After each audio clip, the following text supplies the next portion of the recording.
સાહેબ one question for the person Kairav Shah. સાહેબ sister Shivani હોય કે પછી સાહેબ જ્ઞાન વત્સલ સ્વામી હોય કે ગોર ગોપાલદાસ હોય, કૈરવ સાહેબ કોને સાંભળવાનું પસંદ કરે છે? બધા જ કે જે આપણા મનને સાચી દિશામાં લઈ જઈ શકે એ બધાને સાંભળવા જોઈએ. દરેક જગ્યાએથી આપણને બે નવી વાતો જાણવા મળે છે.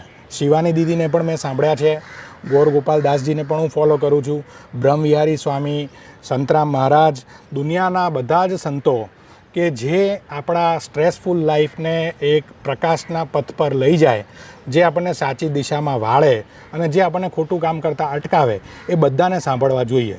અને એમને સાંભળીશું ને તો જ આપણને નવા રસ્તા મળશે. ગીતામાં બધી જ સમસ્યાઓનું સમાધાન છે. ગીતાને વાંચીએ, ગીતાને આપણા જીવનમાં, ભગવદ્ ગીતાને આપણા જીવનમાં ઉતારીએ તો મારી દ્રષ્ટિએ આપણે કોઈ જગ્યાએ હલવાઈએ નહીં અને આપણને રસ્તા એમને મળતા રહે. એટલે દરેક ધાર્મિક સંતોને, મહાત્માઓને સાંભળવાથી ફાયદો જ થાય છે, એમાં કોઈ નુકસાન નથી. સમગ્ર ગુજરાત તરફથી સાહેબ ખૂબ ખૂબ આભાર સાહેબ. ખૂબ ખૂબ આભાર, ખૂબ આનંદ થયો, ખૂબ મજા આવી. અને પ્રભુને પ્રાર્થના કે તમારા હાથે પબ્લિક અવેરનેસના કાર્યો, લોકોની જાગૃતિના કાર્યો આવાના આવા જ થતા રહે અને ભગવાન તમને ખૂબ સારું સ્વાસ્થ્ય આપે એવી શુભેચ્છાઓ. Thank you so much sir.